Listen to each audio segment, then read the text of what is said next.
What's up everyone, Eternal War here, back again with another battle. I just went onto my channel and it said I hadn't uploaded for a week, so I'm like, oh shit.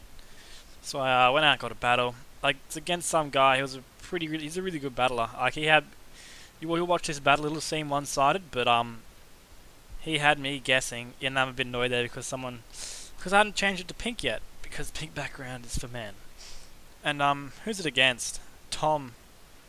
Yeah, no, he was in some clan on Cerebral. He had a name. I've probably written it down, but far too lazy to find it. So I lead with this Powder. He leads with Infernape. Obviously he's gonna switch out because he doesn't want to take the EQ, but I wasn't going to because I knew he was gonna switch, so I just went for Stealth Rock, if that makes sense. And so I learned a good thing from that switch is that his Bronzong is Levitate, not Heat Proof. So I just go bam straight to this guy. He sets up his screen. I'm expecting him to get another screen up, so I'm just gonna go for the sub. I know I probably could have gone for the Lava Plume right there and done it over half damage because he didn't have his light screen up. But now he has his light screen up, it's kind of failed. So I traded a light screen for my sub, which in my opinion, it was okay, but he just went straight back to his Infernape, so yeah, no, it was kind of bad move on my part. I've only got this at like 180% speeds because I've got a lot to say in a short amount of time, so I don't know, we'll see how this goes. Obviously he goes for Earthquakes. I just go for Toxic to just...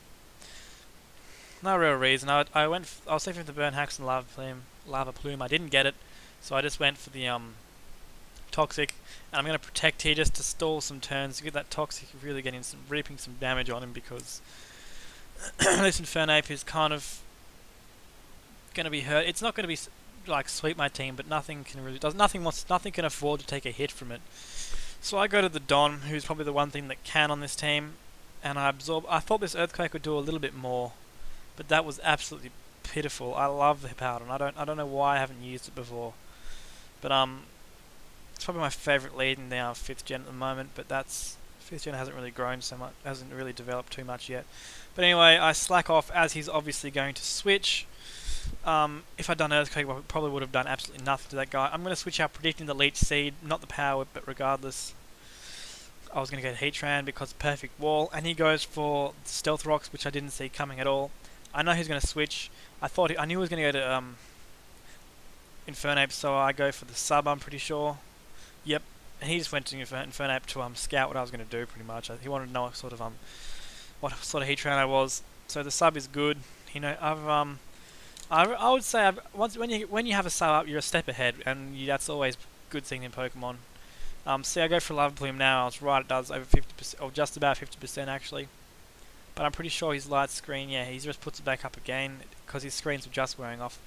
It's a little bit fast, so I can't really see what's going on in the writing. But anyway, yeah, I go for another Lava Plume. It does take him out because I don't think the burn mattered at that stage, because I think Lava Plume still would have taken him out because I'm max special attack, max speed. Actually, no, I'm not max special. I'm not even max special attack at all. I'm not like max HP, max speed. Anyway, he goes for the Earthquake. I knew that was going to come. I was really, really contemplating Toxicking this guy or trying to burn him. In the end, I thought burn would be better because I've got stuff that I can go into that can take this. I Protect just to get some... just to scout what he's going to do and to go get some Sandstorm damage. He predicts that very nice. That was one move where he did put me on the back foot here because I didn't know what to do.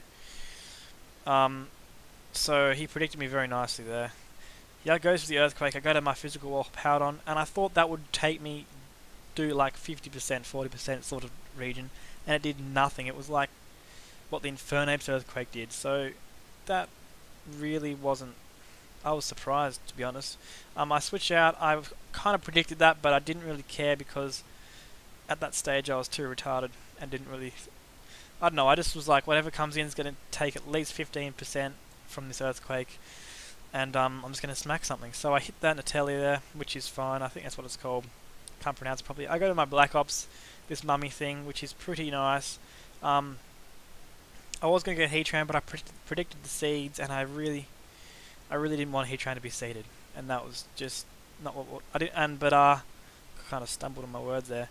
But he gets seeded regardless, so I just showed him one of my Pokemon for no reason, and that was kind of lame. But anyway, it didn't really matter too much because my Heatran's out here now.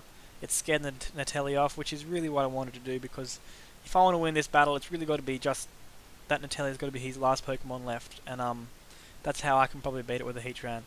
So I've got to, I can't, there's no point subbing with Leech Seed Heatran, that's absolutely stupid. I didn't even see what move I did there because I looked away. But it doesn't matter because I'm going to switch out because that's a losing battle. I go to this guy, regardless of whether he Dragon Dances or Earthquakes, it's not going to do much. So he goes for the Outrage, which was the correct prediction and the best move to do. It does a lot, but it does about as much as I thought the Earthquake was going to do after one Dragon Dance. But you know, I can stay in here, and he's at low enough health at the moment where I can just slack off and just stall him for Sandstorm damage, which is, I think, what I do. He got really close, min-max damage there. It probably would have died if it had been favoured to him, but it wasn't, so that was really lucky for me. I do, however, have not much I can do with that. That didn't really make sense, but you know what I mean. There's not much I can do except just slack off like a whore and hope he hits himself in confusion. I guess some compensation is that he doesn't hit himself in confusion after about 3 or 4 turns of it, so that's sort of like, that's a morale boost for him, I guess you could say, despite the fact that I think I'm 6-4 up at the moment. But like I said, this game was very hard. Looks like I'm just dominating him with switches, but honestly, if I'd recorded this real time like all Xerxes and shit do, it would have been a very long battle.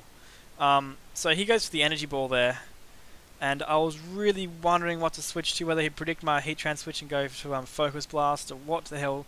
I've decided as long as he's not Specs, I probably will survive that Energy Ball hit, and I stay in and take a risk. And I'm wondering whether he's Scarfed or whether or not he actually is Specs, and I'm just a beast. I think I got like 90 or 124 special defensive E's and Hippowdon, but still, Alakazam's beast. So he goes into Eevire. That's not really good news because I know they pack Fire Punch, so I'm going to go to this guy.